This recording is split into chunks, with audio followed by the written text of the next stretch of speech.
कहानी है रामपुर गांव की, जहां के मर्द महिलाओं को हमेशा नीचा दिखाने की कोशिश में रहते। अरे अभी तक खाना नहीं आया, क्या मुझे एक और शादी करने की जरूरत है? नहीं जी नहीं, ऐसा मत करना, वरना मैं कहाँ जाऊंगी।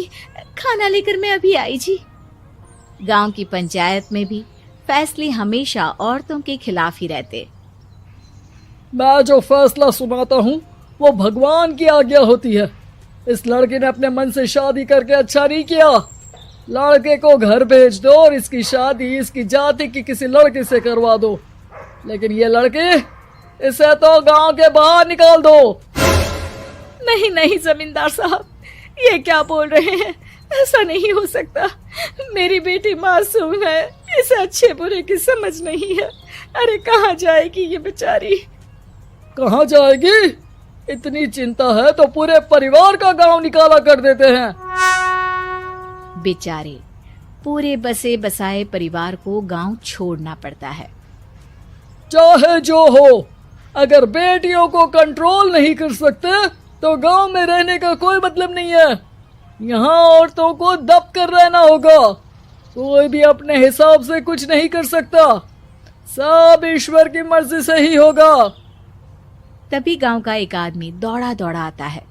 सरपंच साहब, जमींदार साहब, वो कालिया है ना, उसकी बेटी पढ़ने के लिए शहर जा रही है। अच्छा, ये कब हो गया? और कालिया की हिम्मत कैसे हो गई ऐसा करने की? लेकर आओ उसे और उसकी बेटी को।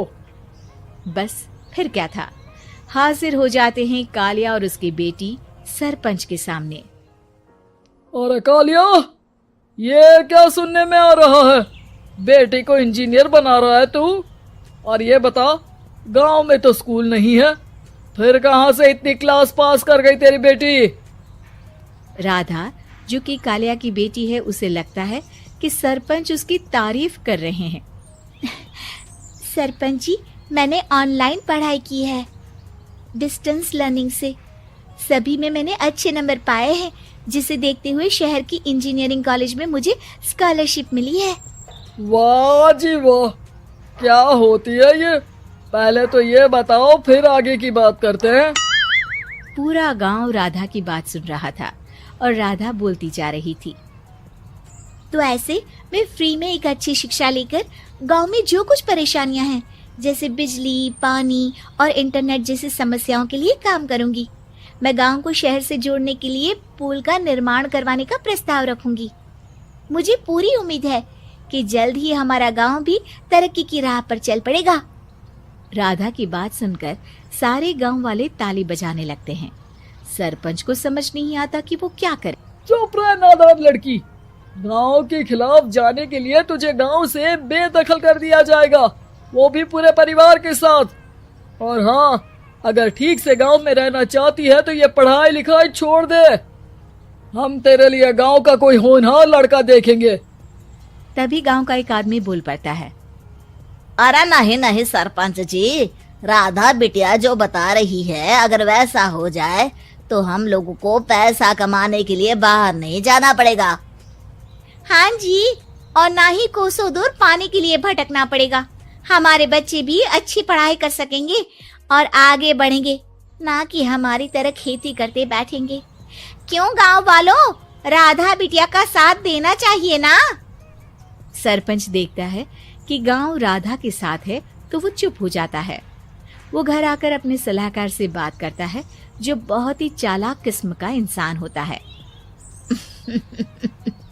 अरे सरपंच साहब, आपको बहुत ही होशियारी से काम लेना पड़ेगा। एक बार गांव तरक्की कर गया, यहाँ के बालक पढ़ लिए तो कोई ना पूछेगा आपको। और फिर ये जो बेटा और बेटी है ना आपके, इनको भी आम लोगों की तरह ही जीवन जीना होगा। हाँ, लेकिन करे तो क्या करे? वो ना आप मुझ पर छोड़ दीजिए, बस मैं जैसा बोलूं करते जाइए। अगले रोज सुबह जब गांव वाले सोकर उठते हैं तो राधा के घर के बाहर और साथ ही वो लोग जिन्होंने राधा का सपोर्ट किया था, उनके घर के आगे लाल रंग से कल आऊंगी लिखा होता है। कल आऊंगी, ये क्या होता है? अरे यह तो खून से लिखा है, लगता है कोई भूत प्रेत या चुड़ैल का साया है। चलो सरपंच जी के पास चलते हैं। सभी सरपंच के पास जाकर उसे सारी बात बताते हैं। अरे ये तो बड़ी मुश्किल की बात है। चलो मैं एक बाबा को जानता हूँ, उन्हें बुला लेता हूँ। सरपंच बाबा को लेकर गांव के घर के बाहर जाता है। ओहो, तो ये वो चुड़ैल है जो उन लोगों को निशाना बनाते हैं जो गांव को बदलने का सपना देखते हैं। वो गांव को ऐसे ही संपन्न देखना चाहती है, वो नहीं चाहती कि कोई बाहरी यहाँ का कायाकल्प करे। क्या तुम लोगों में से किसी ने गांव को बदलने की सोच रखी है? तभी राधा की माँ रोते रोते आती है। मेरी राधा घर से गायब हो गई है। अरे कोई तो बचाओ, मेरी बच्ची कहाँ गई?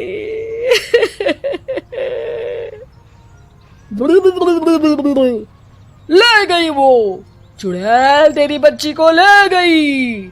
अब वो उसे श्रापित करके छोड़ेगी, उस पर चुड़ैल का साया हो जाएगा। तभी बुरी सी हालत में राधा भी वहां आ जाती है। उसके बाल चुड़ैल की तरह फैले होते हैं और कपड़ों में खून लगा होता है। सभी राधा को देखकर डर जाते हैं। माँ, पता नहीं मुझे कौन उठा कर ले गया था।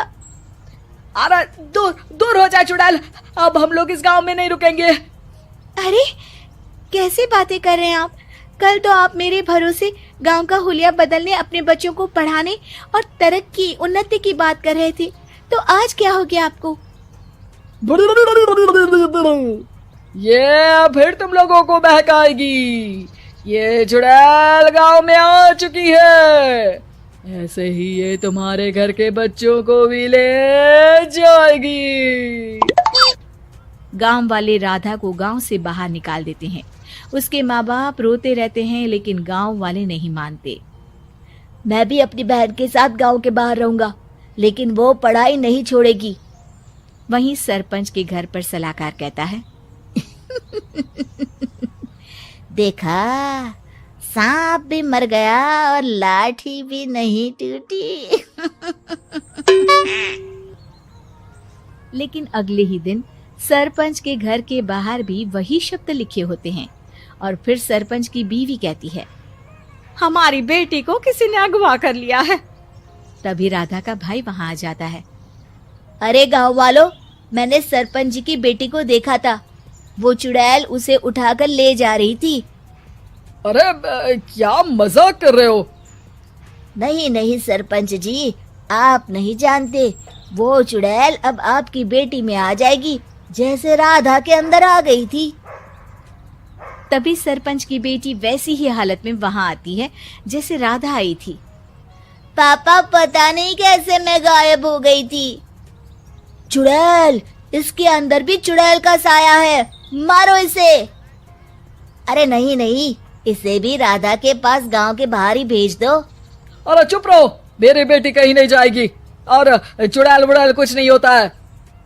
अरे कैसे बात कर रहे हो सरपंच जी? आप तो बोल रहे थे कि आपका फैसला भगवान का ज्ञान होता है, तो अपने पर बात आई तो अब आप ऐसे बोल रहे हैं। अरे ना ना ना, आपको अपनी बेटी को त्यागना ही होगा। अरे बुलाओ बाबा को। राधा का भाई बाबा को ले आता है, जिसे अब गांव वालों के डर के कारण सच बोलना पड़ता है। मैं कोई बाबा नहीं हूँ, मैं तो मोची था। ये सलाहकार महोदय ने मुझे कहा था एक्टिंग करने को। अब वो मुझे पैसे देने वाले हैं। अब मुझे माफ कर दो। गलती हो गई, मुझे माफ कर दो। तभी वहां राधा आ जाती है। देखा सरपंच जी, जब गांव के बच्चे साक्षर होंगे तो आप जैसे लोगों की चालाकी नहीं चलेगी।